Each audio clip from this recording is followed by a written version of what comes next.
surf, je me suis dit, on verra bien où ça m'amène. Et bien là, ça fait 10 ans que je surfe la vague du pardon. Cette vague ne m'appartient pas.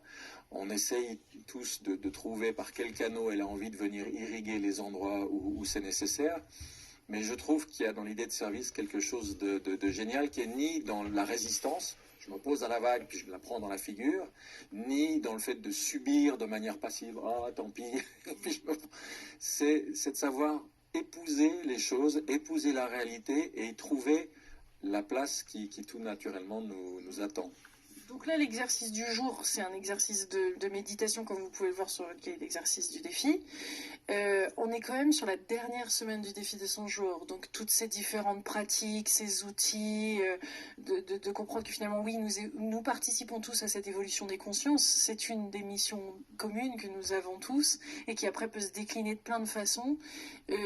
Dans quel sens cette méditation va nous permettre cette dernière semaine, tu vois, ces derniers 7 jours, là on est au jour 93 quand même, de s'envoler, de vivre une dernière semaine. J'ai envie de dire que c'est au-delà, l'exercice que tu proposes aujourd'hui est bien au-delà de juste cette journée, puisque le focus c'est cette journée, mais on va s'envoler là sur les 7 derniers. Hein. La phrase qui me vient en t'écoutant, c'est « aide-toi et le ciel t'aidera ».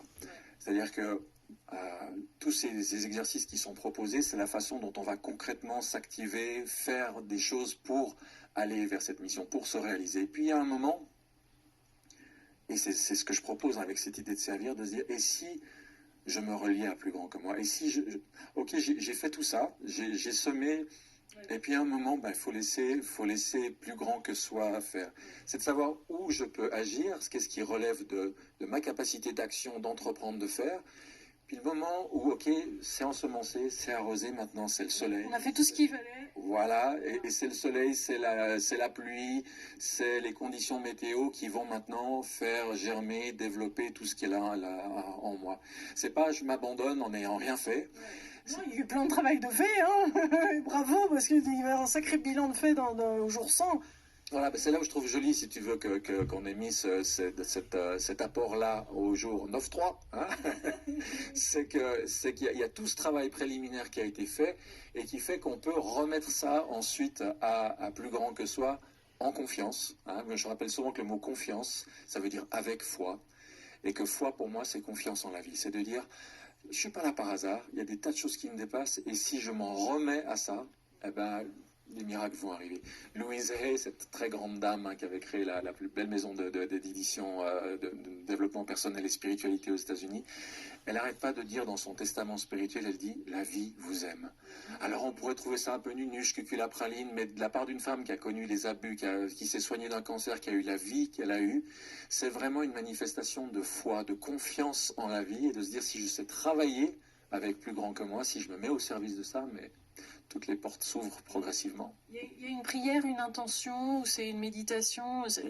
Bon, tout au long de ce défi, tous les jours, on a créé une intention. Bien sûr, l'intention générale du défi est de se réaliser pleinement et de trouver sa mission de vie, de la vivre, de l'amplifier, de se sentir porté comme ça. Mais il y a quelque chose, toi, que tous les jours, tu te rappelles, comme t'as ce petit rituel, peut-être matinal ou le soir.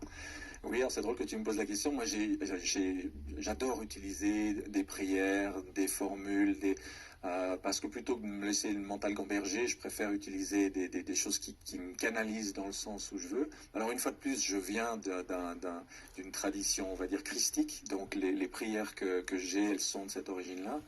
Mais si je partage cette prière-là, j'ai vraiment envie que ceux et celles qui nous écoutent en retiennent le fond plus que la forme, si la forme ne leur correspond pas. Mais moi, cette prière, ça fait 25 ou 30 ans que je l'ai en moi pratiquement tous les jours. Et c'est la première fois que je partage ça et je ne m'attendais pas à le faire, mais allez, voilà. Cette prière, elle dit ça. Seigneur, tout ce que je possède vous appartient. Servez-vous de moi pour le triomphe et la gloire de votre royaume.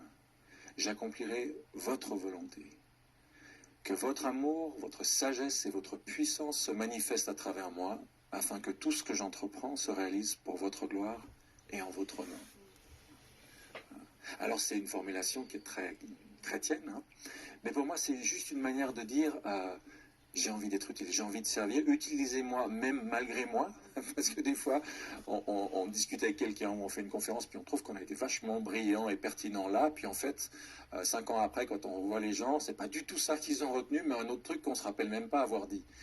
Donc des fois, on est utilisé à notre insu, mais je crois foncièrement à cette intention de servir et de laisser quelque chose.